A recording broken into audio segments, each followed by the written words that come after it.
Ākina tu. Ākina mai. No claps. It's the rhythm that rocks your socks off. Boom! Sockless. How's it going, brother? I'm good, bro. It's the highlight of the week. Been here with you, chilling out, having a convo. Ooh, How's your week been? No, it's been all right, bro. It's been all right. I'm just happy we're one day away from Friday, you know? It's pay week. Friday Eve. I like that. It is pay week too. Yep. Every Friday on a pay week, you know, we have a bit of a, Do we? Because I haven't been invited. What do we do? Oh, brother, come on, brother. What do we do? You know, the Second Avenue, you know, this little click in the Second Ave. Yeah. We usually I've heard about the singing songs of this group. Oh yeah, we get together on a Friday, on a pay week Friday. You know, have a few, we call it the wainanga. You know, you have wainangas. Oh yeah, This is the wainanga. Oh yeah, I like Sip that. on some rosé. Like a rosé. I'm a Pinot man myself, but that's all right. Chuck And on then you some guys sing. karaoke. Apparently, I heard you guys sing then you sing like angels, which is why I'm not invited because Glenn, you need to be there. All right, I you don't need to get on this I waka. don't want to be around people who sing good, not even great. Because I've heard some of you guys. I mean, Waiata Wenere is beautiful. Shout out to everyone that's been, tuning into. Yeah, a couple Waiata weeks ago, Wenere, that by guy the way. Josh. Yeah, Josh. Mean Boys, apparently He's he one of joins them. you. Yeah, I've heard about because Lenny was saying that there's this group boy, and he goes, "Oh, Mean sing." I'm like, I don't want to go because I'll just be there like, Oh, bro. me. No, That's you, what- you it's- guys go. You guys go. It's called I'll just listen. It's called the bass note, brother. You just hit that low note, you know. Ooh. I'll just come in with the Yeah. No, even better. The spoons. the spoons. I showed my daughter the spoon. I had we're at the kitchen the other day, picked up the spoons, and she goes, "What was that? That's weird." And I was like, "Oh my god, you've never seen the spoons?" Because she's never been, I live a very different life to what my parents live. She's never been to a house party Yeah. with 50 family members. She's never had to sleep under my feet, Yeah, under bro. the form while we all party, because I used to sleep under my mum's feet while they all partied. It was normal. It was the 80s, 90s, you know? Why? But she's never seen someone play the spoons, and she thought I was just being weird. Like, that's a weird thing, Dad. I was like, this is an actual instrument. She's like, spoons, Dad. Jeepers. We used to scratch with our school bag zip. Go, "Bip, bip, bip, Oh, bip, bip, bip." bro. Yeah. What about? Did you ever when you first started riding bicycles? Did you ever put like a flap of like A card. on card? your- Yeah. You buy bikes and they offer you like this clip. No Yeah. way. Like there are kids' bikes that have like a clip made, and you can put like a picture in it, and then but the picture doesn't get damaged. Like little cool things. I like that. I like that kind of stuff. What the heck? That was the coolest thing though, growing up. You know the.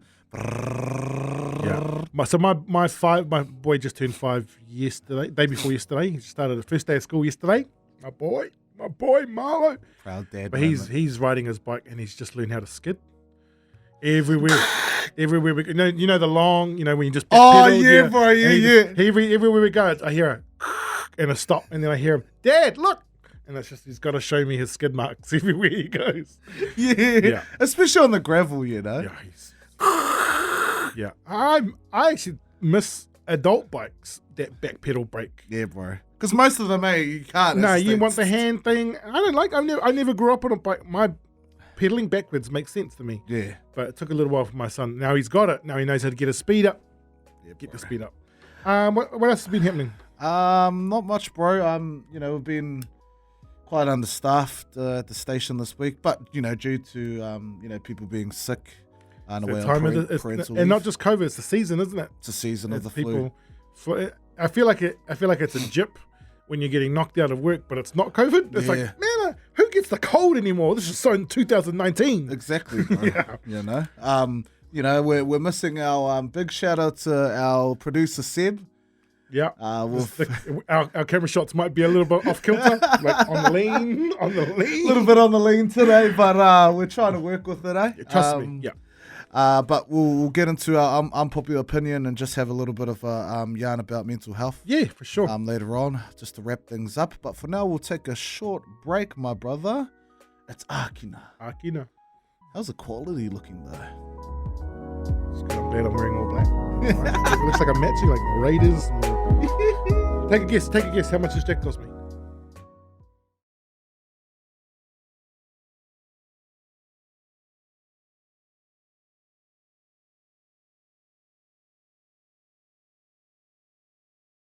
Ākina mai.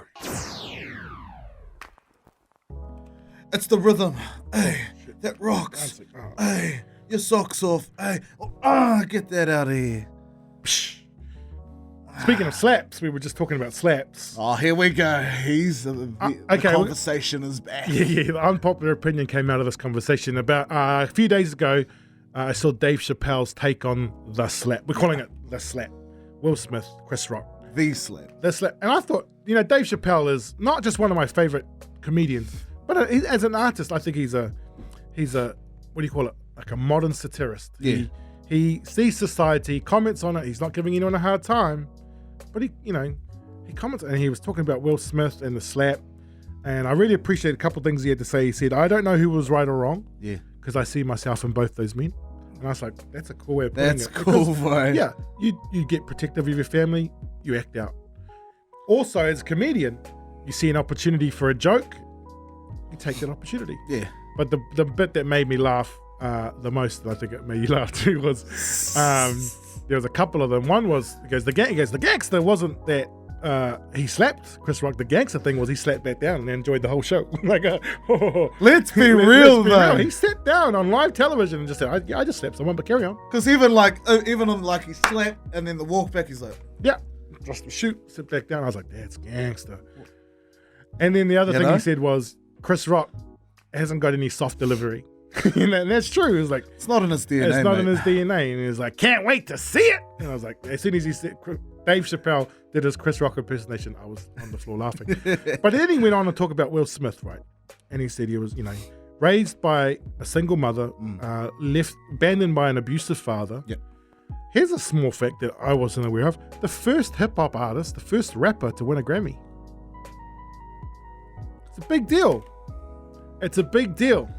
Let's be real. And I know what we're going to talk about now is his rapping credentials, right? So we're going into my unpopular He's one of those opinion. comedic rappers. I don't think he's a So rapper. in America, and especially like when I like anything that's not gangster rap is considered corny rap. Yeah. Cheesy Corny rap. And even he said he had a problem like when he first started dating Jada. He was the corny rapper and Jada was like best friends with the greatest rapper, I must add, of all time. Someone else's opinion, not mine. Greatest rapper. Well, this is what the opinion is, that I want to say that Will Smith is a great rapper, but I would be happy to go so far as Will Smith is a supremely underrated rapper. No! And Jazzy Jeff is one of the best producers to ever walk the planet. Who is Jazzy Jeff? DJ Jazzy Jeff.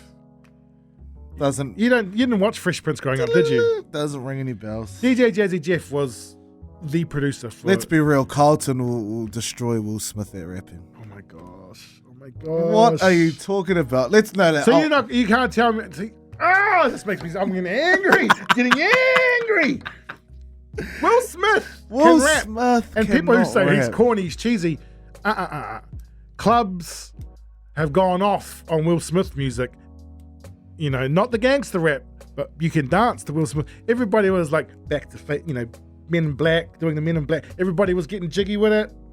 Everyone does the Colton. Going back to Miami. Oh, yeah, well. Summertime. That's the only one. Summertime. And going back to Miami is the only song that I listen to. Going back to Miami is one of the worst Will Smith songs ever. And it's one of the best ones I've heard. Summertime is his. When you think of Will Smith, it's summertime. It's got to be summertime. 2 miles an hour, so everybody sees you. Let's just say this: I haven't heard that song. Oh my gosh! I'm looking at you people. He hasn't heard Summertime. Will Smith, you're not worth my time. Oh. Let's be honest. Let's discuss this. This is like people who hated, people who give Ice Ice Baby a hard time. Oh, Vanilla Ice. Vanilla Ice. Yeah. People go, oh, Vanilla Ice, he was so corny. But the clubs were going off at the time. That's the only song I remember because I was young as I was a kid, and my brother worked at a club, and so I used to get into this, like go look, and people make fun of music. They saying there was a one-hit wonder that was so cheesy, but at the time, it was amazing. And Will Smith had his time. Yeah, he was cheesy. He wasn't doing gangster rap, nothing like gangster rap, but looking for just the two of us, Summertime, getting jiggy with it. The One I Want to Be With. Will Smith's just not in that conversation, my brother. He's not in it. I don't hear anyone say that. So I'm not even saying that he's one of the greatest. He's not one of the greatest. But he is supremely underrated. Because I guess there's a whole generation that see him as an actor who happened to rap back in the past. Well, for me, he was a rapper who turned into acting and became, like, I remember his very first like movie out of Fresh Prince was cool. But then when he did like Made in America, he had the first small part, and then he did 6 Degrees of Separation. I was like, this kid's gonna go somewhere. Yeah. And of course, he's won an Oscar now. He played Ali. What's your favorite Will Smith movie? I just started. Like, I'm half an hour into Ali again, and you got to give him, like, when people go, "Is Fresh Prince playing the greatest of all time?" Yeah, that doesn't work. And then you saw him, you're like, "Oh my god." He even looks so similar. He filled out. The talking, the acting, but there's a couple movies for Will Smith that I think his acting is on point. Let me just. Can I guess one of them? Pursuit of Happiness. Absolutely. Yeah. Pursuit of Happiness is fantastic. And his own son. Yeah. You know? That movie literally had me in tears. And that wasn't even in the forefront of my mind. I wasn't even thinking that one. Because there's this movie he made, like a second movie made. It was one of those independent films. It's called 6 Degrees. Mm-hmm. And he plays like a young con man that works his way into a rich white family kind of thing. And it's a really nice film. Yeah. And you thought, wow, he's amazing. That was back then. But then you think of, like, have you seen Concussion? No. Concussion's an awesome film. 8 Pounds. 8 Pounds is but like you said, Pursuit of Happiness, Ali. I Am Legend, Hancock. I Am Legend. I was a fan of the original movie, and apparently they're making an I Am Legend sequel with, but guess who they dropped because of the slap? Will Smith. So now I believe we're going... You cannot take Will Smith out of I Am Legend. Michael B. Jordan, apparently. You see? There you go. You're like, wow, I watch Michael B. Jordan. My wife would be like, good old Michael B. Jordan movie. Yeah, Michael B. Jordan. She'll be disappointed when he doesn't take his shirt off and has no scars. She's like, oh, man. Bring back the Black Panther. That's. I reckon everyone around the world won't disagree with that decision. It's their business, isn't it? It's their business. I don't think he's going to be out for very long, though, because I think there will always be a spin that don't make fun of someone's wife. Hard out. Yeah. Bro, I know you're not the biggest fan of Tupac, all right? Let's just say I don't hate Tupac. I just don't love Tupac. Yeah, no, you're just not the fan. You're not a fan. I'm not a fan. If he was alive, he passed away, unfortunately, at Las Vegas, 1996, at the age of 25. If he was still alive? If he was still alive, because he would be as cheesy as Will Smith. No. He would be making movies. But let's say if he continued his career, because he was in the music industry. You had Juiced, you had Gridlocked, Poetic Justice. He was a really, really good actor. But you got to remember, he went to drama school. Yeah. He wasn't a gangster rapper. Do you think, I know this is quite controversial, do you think he would have outdid a lot of rapper actors? No. What? As an actor, yes. As an actor, he was talented but I thought you were going to say, like, would his rapping career, would he be elevated even more than Biggie or... Yeah. Totally. No. I think he would have evolved into this day and age. Who else has done perfectly. That? Who else has done that? Jay-Z's probably had the longest career because he hasn't been shot and killed. Yeah. But is Jay-Z still killing it like Fade to Black killing it days? Like, if I hear a Jay-Z rap these days, I don't need to hear it like I did only 10 years ago, 15 years ago. Everyone's like, yeah. Tupac? Is Tupac going to be a 45-year-old rapper? 50-year-old rapper? I reckon he would have eased out of rapping early and 2000s. focused way more on movies. And sort of like Ice Cube. And because of that, he would have made like Ice Cube, he would have made Are We There Yet? Or he would have made like I don't know. What's that one? School Fight. You know that one? Yeah. Oh yeah. You're gonna tell me Tupac's more gangster than Ice Cube?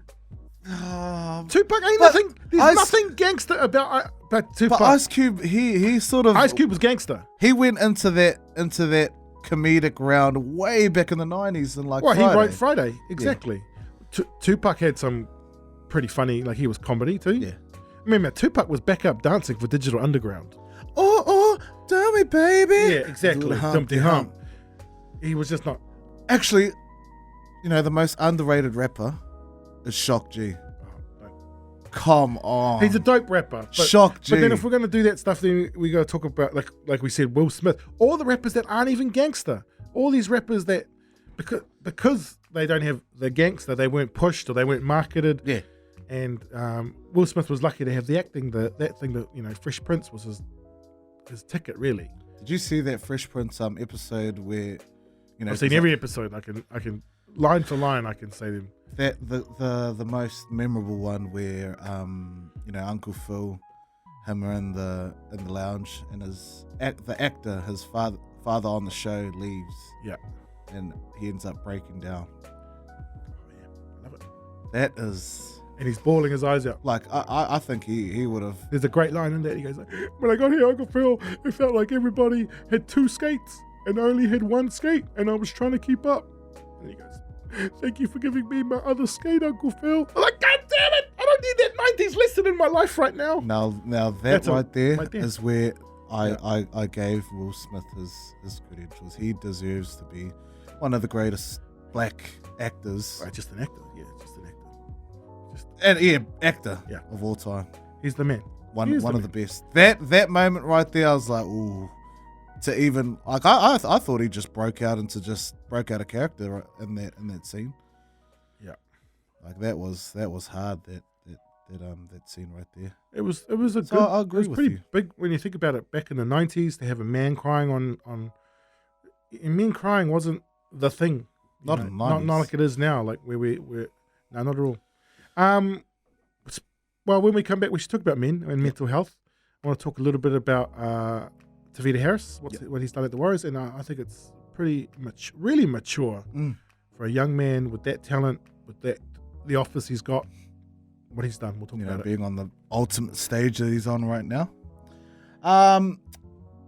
If you haven't already, jump onto our YouTube channel, Instagram. It'll be right down there in the description. Ngāti Hine FM and Ākina.nhfm. And if you're interested in hitting up the bro, you can email him at glenn@nhht.co.nz. I'll remind you in a minute. We were going to start the workbook this week, but because of illnesses and sicknesses, we're not quite ready for that. Yeah, just going to admit it. But so we're going to start that next week. So you've still got an extra week to hit me up for that workbook. Sweet, bro. Cool. We'll be back after the break, whānau. Stay tuned. It's Ākina, Ngāti Hine FM.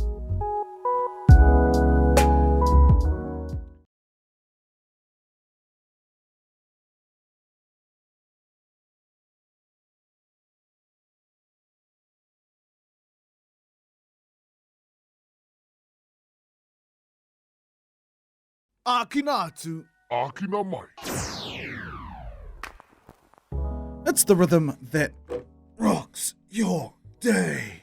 Socks gone. But it's Ngāti Hine FM, brother.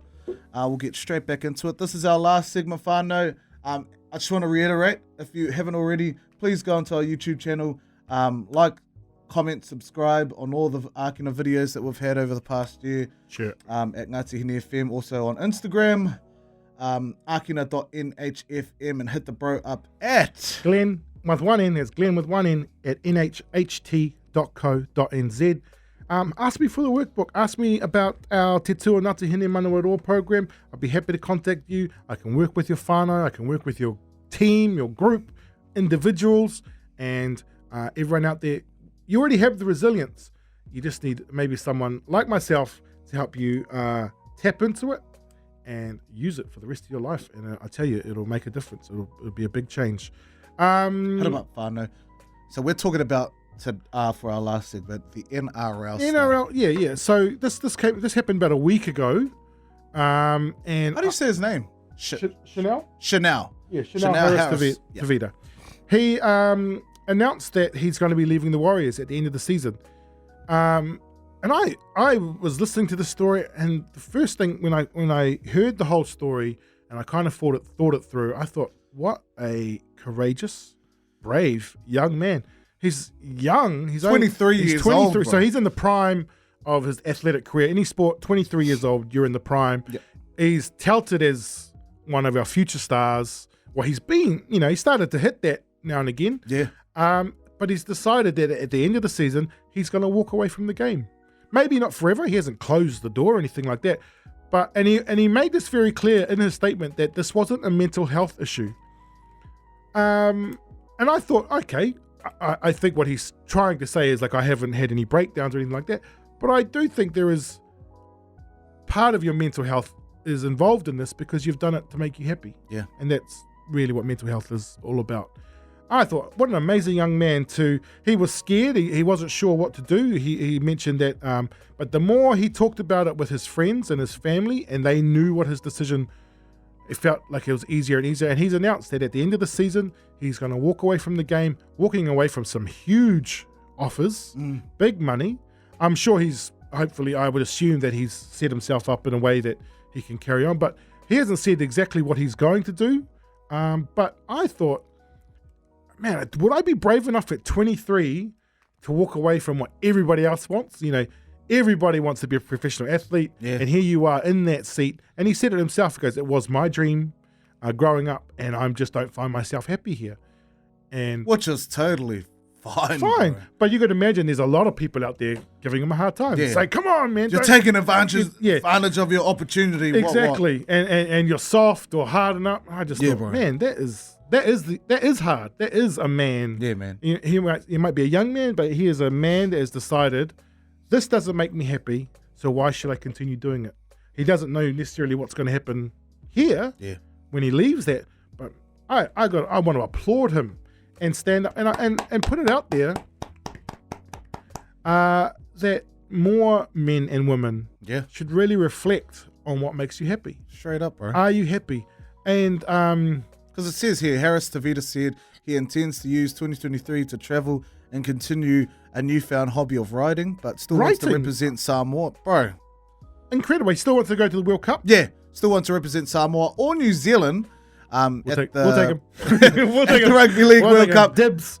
Yeah, we'll take him. But man, I read that and I just thought, this kid, this guy is 20 years younger than me, has got it sorted. And he probably doesn't feel that way. He probably feels like, oh, am I doing the right thing?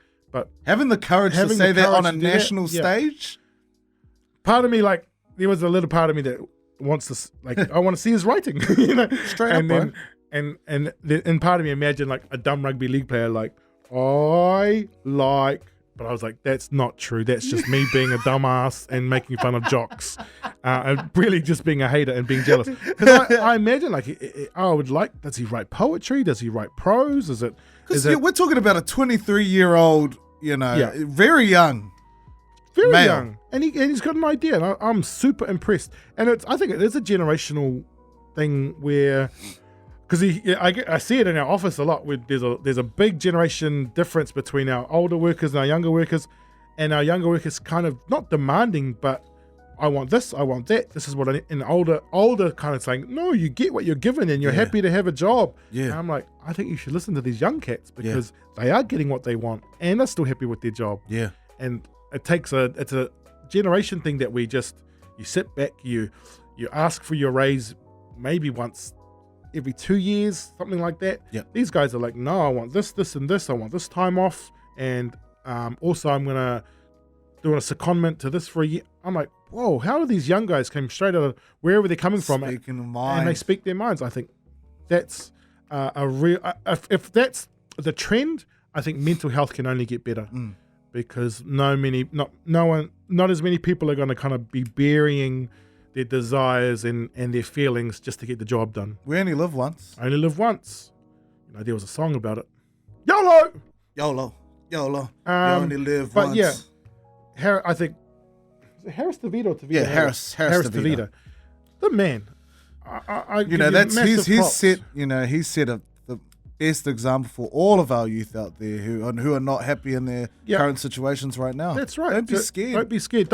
And also don't think, well, this is what everyone says is success. This is what everyone else is saying I should be happy with. Yeah, man. Success is merely measured by you. Okay? It is different for everybody. But asking yourself really asking yourself the question, and I mean, write it down. Am I happy? Yeah. I heard this good thing over the week. It was kind of cool. Like, your life is like a jigsaw puzzle, and you have your four corners, your corner pieces, and it's like your family, your work, I can't remember what else. Your family, work, hobbies, blah, blah, blah. And then the one in the middle is the person you want to spend your life with. And if you take care of that puzzle, only if you're chasing the piece in the middle, you never get it. Yeah. It doesn't fit. But if you take care of yourself, if you take care of your work and your hobbies and your health and then your family, when you do find that middle piece, it either fits and complements that, or you're going deep. or it doesn't fit. And when I heard this, the guy said it has questioned. A lot of couples have questioned there because they've reflected on it. They've gone, yeah, my life is happy. Oh no, this bit in the middle is shit. Yeah, straight up. Hey, that's okay. If you get to that reflection and realize he or she is not the one, they are not the one for me. Yeah, it's a reflection. You're going to be happier. It might hurt. It might be some heartaches. There might be some broken ass. But that's good to switch on and be like, reflect on it. Reflection is a huge part of. We talked about it last week. Looking back, sometimes most people just do it all day, every day, the same thing, and don't question it. They don't go, why am I doing this? Does this make me happy? Yeah. Often it's obligation to work, to feed our kids, or even our partners. Sometimes we're with the person because of an obligation to our kids, or, if you're not happy, your kids feel that. Yeah. If you're not happy, your kids sense that. It only trickles down.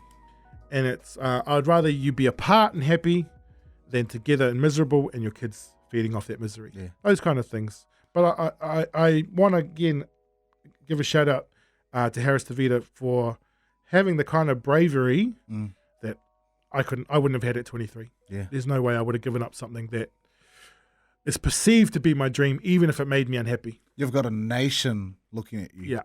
Yeah, and he'll have a lot of haters, but I got the feeling that he's the kind of man that... He'll know how to brush it off. Yeah, brush it off big time. So, yeah, that was our little... Yeah, bro. Yeah. Have you ever been in a situation, because I know you're a multi-talented man, actor. My wife's been talking. Here. My wife's been talking. You're now radio host once again. Have you ever been in a situation where you feel like within your mahi, like, I need to change? Yeah. Big time. For real? Yeah. Big time. Leaving TV was a hard thing. Yeah. Because it felt like you should be on TV. TV's what everyone wants to do. And I just wasn't right. It wasn't right for me anymore. I wouldn't mind getting back into different types of TV. Yeah. But yeah. Also, child protection in Australia. I really appreciated the work I was doing. I think I helped people. But the exposure to the trauma. So there's a thing called vicarious trauma. And it's like catching a cold. Like, someone else's trauma can affect you. And normally we talk about intergenerational trauma, so it trickles down from parent to child. But yeah, for me, it was just being around people who either their children have suffered abuse or they have suffered abuse. It weighed on me. It was like a weight. And I was bringing it home, and I thought, this doesn't make me happy. I was lucky that there was a job somewhere else for me. See, it's a normal... It's very normal. And trauma is accumulative, so you might only be feeling it a little bit day by day. Yeah. But there'll be a straw that breaks that back eventually. Yeah. We're going to take a short break, Whānau. No, we're done. Hey! We're done. Hey! We'll take a short break, and we'll come back just to wrap things up and say bye-bye. Bye-bye. See you later. But for now, it's Ākina on NHFM.